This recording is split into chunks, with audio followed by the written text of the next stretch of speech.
الغالبية ذهبت. لا إله إلا الله. هنا غارة جديدة كما ترون على ما Setelah diserang berulang kali oleh Israel, kini rumah sakit Indonesia yang berada di Gaza dikuasai oleh Zionis, bahkan dijadikan sebagai markas militer IDF. Hal itu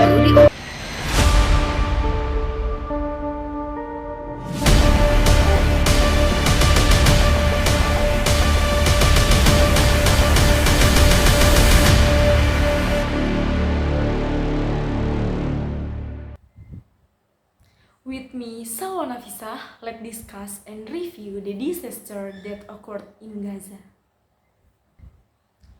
The attack on the Indonesia hospital in Gaza is not just a tragic headline. It is a moment that challenges our collective understanding of war, humanity, and international responsibility. The destruction of a hospital, a supposed sanctuary of safety, forces us to confront difficult questions about the nature and modern conflict and its profound human cost.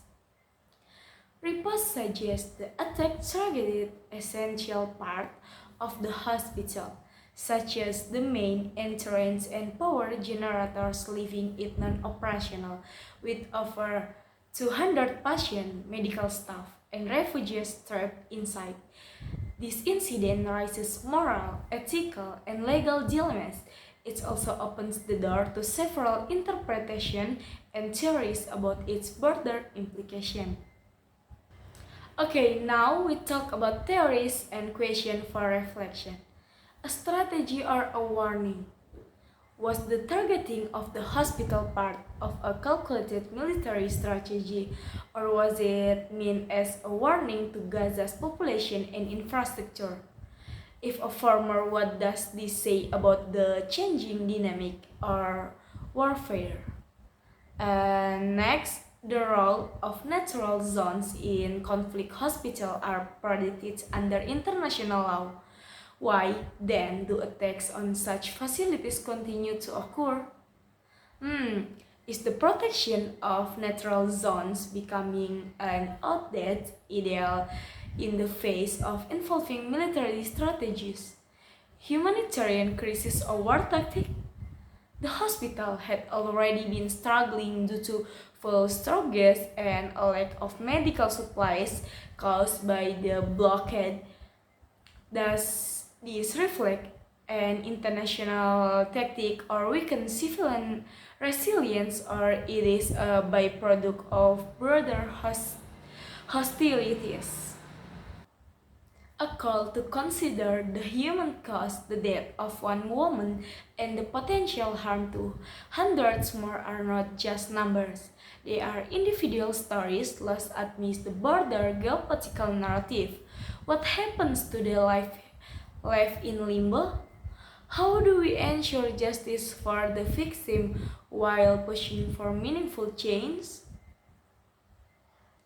Open-ended discussion points.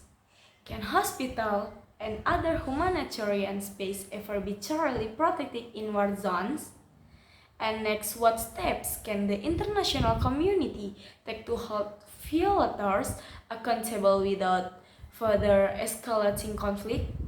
And how do such events shape public opinion and international policy regarding the Israel and Palestine conflict?